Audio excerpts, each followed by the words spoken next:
اعوذ باللہ من الشیطان الرجیم بسم اللہ الرحمن الرحیم۔ معزز سامعین کرام، السلام علیکم ورحمۃ اللہ وبرکاتہ۔ سورہ عبسہ کی ابتدائی آیات کی تلاوت اور اس کو سمجھنے کی غرض سے ہم تیسری نشست میں داخل ہو چکے ہیں، اور یہ 30ویں سپارے کی ابتدائی صورتوں کا احوال بیان کرنے کی غرض سے ہماری 8ویں نشست ہے گویا۔ دیکھیے، اس سے قبل ہم نے اس صورت کی ابتدائی 10 یا 20 آیات 27 آیات کی غالباً ہم نے اردو میں ترجمہ بھی پیش کیا، ترجمانی بھی پیش کی، اس کا مفہوم بھی واضح کیا، 26 آیات کا۔ اور زیادہ ہمارا جو مطمع نظر رہا، جو ارتکاز رہا، وہ ابتدائی 10 آیات تک رہا، اور وہ رہے گا، اور اس سے آگے پھر ہم جوڑیں گے، کیونکہ جو بظاہر ترجمہ یہاں نظر آتا ہے، ہم نے پچھلی نشست میں بھی دیکھا کہ ایک عام انسان یہ سمجھتا ہے کہ گویا سرکار سے کوئی غلطی سرزد ہوئی نعوذ باللہ، اور اس غلطی پر سرزنش کی گئی اللہ کی طرف سے۔ وہ ظاہری معاملہ تو یہ ہے جو آپ کے سامنے شان نزول کے طور پر بھی پیش کر دیا گیا، لیکن ایمان والے جو سرکار کے محبان ہیں، جب وہ اس معاملے کو سنتے ہیں، سمجھتے ہیں، تو وہ جس کھڑکی سے اس منظر نامے کو دیکھتے ہیں، اس کھڑکی سے یہ منظر میں آپ کے سامنے پیش کرنے کی اجازت چاہوں گا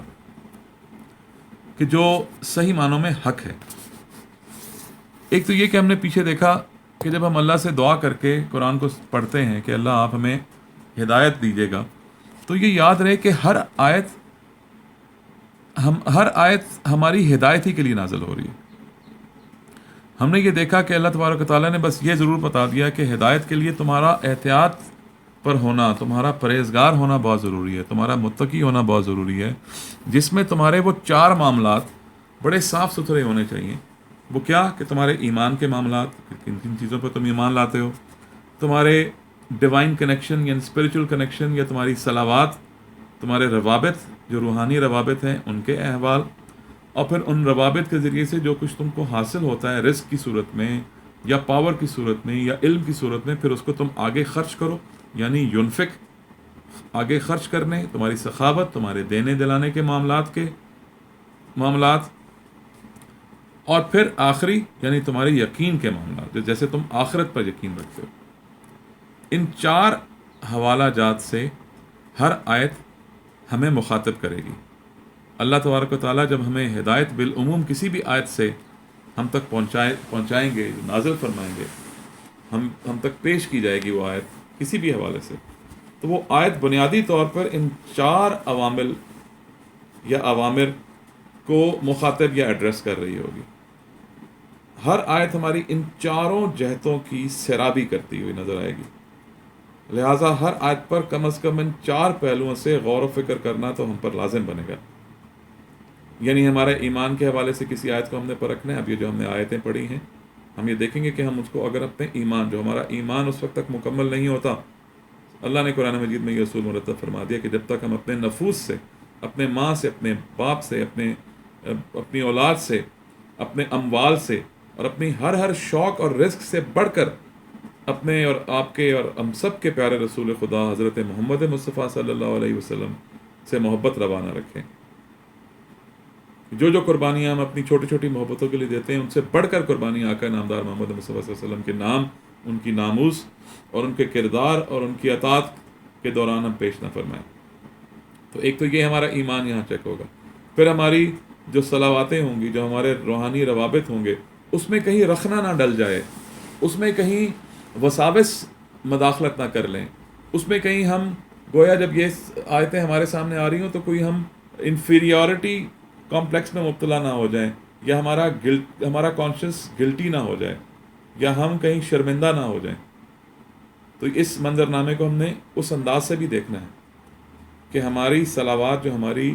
ڈیوائن کنیکشن ہے، جو ہمارا اسپریچول کنیکشن ہے، جو ہمارا روحانی رابطہ ہے، اس میں وسوسے کا عمل دخل بالکل نہیں ہونا چاہیے۔ وہ خالص اللہ کے لیے ہونا چاہیے، وہ خالص اسی کی رضا اور اسی کے حب اور اس کی محبوب کی اطاعت کی غرض سے ہونا چاہیے۔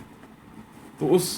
ان صلواتوں کے ان صلاتوں کے، ان نمازوں، ان درودوں اور ان روحانی روابط کے اخلاص کی غرض سے بھی ہم ان آیات کو پرکھیں گے،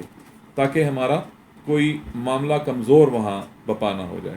اور تیسرا، ان آیات کے ذریعے سے جو کچھ ہمیں حاصل ہوگا پھر اس کو آگے پہنچانا بھی ہم پر فرض ہوگا، کیونکہ تیسرا معاملہ ہمارے آگے دینے دلانے کا ہے، ہمارے آگے بانٹنے کا ہے، ینفق کا ہے، کہ ہم ان آیات کے حصول سے اپنے ایمان اور صلات کے روابط کے اخلاص کے بعد جب ہمیں کچھ مال ملتا ہے، نفع ملتا ہے، جو بھی فائدہ ملتا ہے، چاہے وہ علم کی حد تک ہے، ہم اس کو آگے پھر بڑھانا ہم پر فرض ہے۔ اور پھر چوتھی چیز پر بھی ہم اس کو پرکھیں گے کہ ہمارا یقین بھی ہونا چاہیے کہ یہ معاملہ ایسا ہی ہے۔ اب دیکھیے، ابتداً پھر دوبارہ میں آپ کے سامنے ان آیات کو مختصر طریقے سے پیش کروں گا، کہ جہاں اللہ فرما رہے ہیں کہ آپ نے ایک خاص طرح کا رویہ اپنایا، اپنے ماتھے پر بل لے کر آئے کہ جب وہ نابینا آیا۔ اب دیکھیے بات کیا ہو رہی ہے کہ آپ محو ہیں تبلیغ میں، اور آپ محو ہیں تبلیغ میں ان لوگوں کے لیے جن پر آپ کو صرف حجت تمام کرنا مقصود ہے، مگر ہو سکتا ہے کہ وہ سوال اور جواب میں جیسے مبلغ ہوتا ہے، اس کو اپنے اللہ سے امید بھی بہت زیادہ ہوتی ہے، وہ اسی امید کی خاطر ہو سکتا ہے کسی ایک شخص کے اس بد عقیدے کو توڑنے کی غرض سے اس کو کوئی اشارہ مل رہا ہو، اور وہ ایکسائٹمنٹ میں،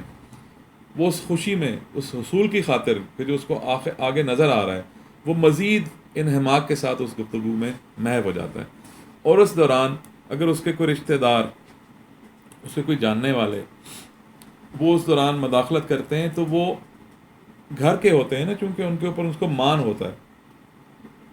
جیسے ہمارے گھر کے اندر اکثر و بیشتر جب اپنے والدین سے کچھ شکوہ کرتے ہیں، کوئی تقاضا کرتے ہیں اور کہتے ہیں کہ امی آپ فلاں بھائی یا فلاں بہن کے ساتھ تو یہی بات کسی اور انداز سے کرتے ہیں، لیکن میرے ساتھ آپ بالکل انفارمل ہو جاتے ہیں، مجھے آپ ڈانٹ دیتے ہیں، ڈپٹ دیتے ہیں، مجھ پہ آپ زیادہ تنقید کرتے ہیں، تو والدین کا کم و بیش ایک ہی جواب ہوتا ہے کہ بیٹا آپ کے ساتھ ہمیں مان بہت ہے، آپ پر ہمیں مان بہت ہے، جس اولاد پر مان ہو اس کے ساتھ یہ معاملات کبھی کبھی ہو جاتے ہیں، تو آپ ہمیں درگزر کر دیا کریں۔ تو یہ انڈرسٹوڈ ہوتا ہے، ہم اپنے بیوی بچوں کے ساتھ بھی ایک خاص قسم کی گفتگو کر رہے ہوتے ہیں۔ اور پھر ایک اور بھی تو پیرایا ہے، ایک اور بھی تو پیرایا ہے کہ جب ہمارے ہاں ایک ضرب المثل عام ہے کہ سنانی بیٹی کو، کہنا بیٹی کو اور سنانا بہو کو، کہنا بیٹی کو اور سنانا بہو کو، یعنی بالواسطہ آپ کسی اور سے جب مخاطب ہونا چاہتے ہیں تو آپ اپنوں کو بھی کبھی کبھی وہ بات کہہ دیتے ہیں جو ان سے منسوب نہیں ہوتی۔ اکثر و بیشتر یہ ہماری فطرت بھی ہے، ہمیں کچھ سکھایا جائے یا نہ سکھایا جائے، ہم اکثر کسی شخص سے الجھنے کی غرض سے، الجھنے سے اجتناب کی غرض سے، یعنی ہم اگر چاہتے ہیں ہم کسی کو منہ نہ لگائیں تو اپنے کسی پیارے کو سخت الفاظ کہہ دیتے ہیں، اور اس کی توسل سے وہاں پہنچتے وہ بات پہنچ جاتی ہے۔ یہی حال یہاں ہو رہا ہے کہ اللہ تبارک و تعالیٰ ان کفار کو منہ ہی نہیں لگانا چاہ رہے، کہ جو ماتھے پہ بل سجا کر آقا انعامدار محمد مصطفیٰ سارے جہانوں کے جو پیغمبر ہیں، جو بادشاہ ہیں، جو مالک ہیں، جو وجہ تخلیق کائنات ہیں، وہ ہستی آپ کے سامنے بیٹھی ہو اور آپ سے سوال جواب کر رہی ہو، اور آپ چہرے پر ناگواری سجا کر بیٹھے ہوئے ہیں، تو اللہ کی لعنتیں بھی کتراتی ہیں کہ ایسی شخصیتوں پر پڑیں۔ یہ معاملہ ہے۔ تو اللہ تبارک و تعالیٰ نے وہ معاملہ یوں کر دیا کہ ایک اور صحابی کو آپ کی بارگاہ میں بھیج دیا تاکہ آپ وہاں سے ڈائیورٹ ہو جائیں، اور ڈائیورٹ ہو جائیں، اور پھر ڈائریکٹ وحی بھی نازل ہونا شروع ہو جائے، تاکہ اس وحی کے ثمرات وہ سن تو لیں جن کو انڈائریکٹلی مخاطب کیا جا رہا ہے، ان کو بھی یہ پہنچ جائے یہ بات، اور جب اس وقت نہیں پہنچی تو بعد میں پہنچ جائے، بعد میں نہیں پہنچی تو آج پہنچ جائے۔ یہی وہ لوگ ہیں کہ جنہوں نے یہ باتیں سنی اور پھر اس کے بعد ترجمے کی صرف وہی کھڑکی کھولی کہ جہاں ہمیں اس کے ظاہری اور بازاری اور عامیانہ مطالب سمجھ میں آتے ہیں، اور ہم یہ سمجھتے ہیں کہ گویا اللہ تبارک و تعالیٰ کو حضور پاک صلی اللہ علیہ وسلم کی کوئی بات ناگوار ہوگی اور آپ نے سختی کا معاملہ کر دیا۔ اب کتنا پیارا انداز ہے کہ جب ہم اللہ سے دعا مانگتے ہیں کہ یا اللہ آپ ہمیں یہ جو آیات ہیں ان کو کھولیے ہمارے لیے رہنمائی کی غرض سے، تو اللہ تبارک و تعالیٰ کسی نہ کسی وسیلے سے کھول دیتا ہے۔ ہمارے اساتذہ وسیلہ بنے اور آج ہم آپ کے لیے وسیلہ بن رہے ہیں اس کھڑکی کو اس انداز میں کھولنے کے لیے، اور اس کھڑکی سے اس انداز میں اس منظر کو دیکھنے کی غرض سے کہ جو ہمیں وسیلہ اللہ نے چنا، اللہ ہمیں قبول فرمائے، اور آپ کی اور ہماری رہنمائی کی غرض سے ایسے معاملات کو ہم پر اور آسان فرمائے۔ اور ایک اور بات، اس سے پورا واقعہ بار بار آپ کو دہرانا آپ کی ضرورت نہیں ہے اس بات کو، لیکن دیکھیے ایک اور اس چیز سے ظاہر ہو رہی ہے کہ ذکر کی اہمیت اور اس کا نافع ہونا بھی یہاں مذکور کرنا ضروری تھا، یا مذکور ہونا ضروری تھا، اس کا تذکرہ کرنا یہاں ضروری تھا کہ یہ سارے معاملات، تبلیغ کے معاملات، یہ اپنی جگہ پر درست، مگر یاد رہے کہ آپ وہی نبی آخر الزمان ہیں کہ جن کی شناخت، جن کی پہچان حضرت ابراہیم اور حضرت اسماعیل اور ان کی امت کو اور ان کے آنے والے بعد میں آنے والے لوگوں تک کو تھی، اور ان 4 حوالوں سے تھی کہ جن حوالوں کا واسطہ دے کر ان دونوں انبیاء نے خانہ کعبہ کی تعمیر کے دوران اللہ سے دعا فرمائی کہ ہماری نسل میں وہ نبی پیدا فرمائیے گا کہ جو یہ 4 علوم پر دسترس ایک وقت میں حاصل رکھے گا۔ اور ان 4 علوم میں کیا تھا؟ ان 4 علوم میں یہ تھا کہ یہ وہ نبی ہوں گے کہ جو یعلمہم الکتاب والحکمہ، جو یتلو علیہم آیاتی، کہ اللہ کی نشانیاں ہم پر عمل کے ذریعے سے تلاوت کر کے دکھائیں گے۔ تلاوت کا ہم پیچھے مطلب سمجھ چکے ہیں، تلاوت صرف زبانی کلامی نہیں ہے، تلاوت ہے to follow in letter and spirit, جیسے آگے بھی ہم دوبارہ اس کا اعادہ کریں گے جب وہ صورت آئے گی وشمسی وضحاہا انشاءاللہ، کہ جیسے سورج کی تلاوت چاند کرتا ہے، یعنی ہم کو اس طریقے پر قرآن کو پڑھنا اللہ تعالیٰ کے حبیب سکھائیں گے کہ جیسے وہ ہمارے عمل میں منعکس ہو۔ وَيُعَلِّمُهُمُ الْكِتَابَ، اور پھر 2 علوم اور کہ وہ کتاب کا یعنی نسخے کا، پرسکرپشن کا علم جانتے ہوں گے، والحکمہ، اور پھر وہ حکمت بھی جانتے ہیں کہ اس کو پھر درست کیسے کرنا ہے، نہ صرف یہ کہ ڈائگنوسس اور پرسکرپشن، نہ صرف یہ کہ وہ پرسکرپشن بلکہ ڈائگنوسس بھی، وہ حکمت بھی جانتے ہوں گے اس کو ٹھیک کیسے کرنا ہے۔ اور وہ یزکیکم، اور پھر تمہارا تزکیہ بھی کرنا، یعنی اس کے بعد پھر آپریشن بھی کرنا ہے، پروسیجر بھی کرنا ہے، اور تمہیں درست بھی کرنا ہے، تمہیں شفا بھی پہنچائی جائے۔ یعنی یہ 4 علوم، احتیاط والا عمل، کیونکہ احتیاط علاج سے بہتر ہے، اور پھر علاج کے معاملات میں بھی مکمل دسترس حاصل ہونا، یہ بھی ایک حضور پاک صلی اللہ علیہ وسلم کا خاصہ ہے۔ اور ان 4 خواص کے ہونے کی وجہ سے اگر آپ کسی ایک خاصیت یعنی تبلیغ کے اوپر آپ انحصار کر کے اگر اپنا معاملہ روا رکھے ہوئے ہیں، تو آپ کو گویا یاد دہانی کرائی جا رہی ہے کہ یہ تبلیغ یہاں بیکار جائے گی، آپ پلٹیے اور آپ اس مریض جان کی طرف رخ فرمائیے، اپنا رخ انور فرمائیے، جو آپ کی محبت میں سرگرداں، باوجود ایک معذور ہونے کے، باوجود ایک نابینا ہونے کے، وہ آپ سے کچھ نہ کچھ سمجھ رہا ہے۔ آپ اس کی شوق کی قدر کیجئے،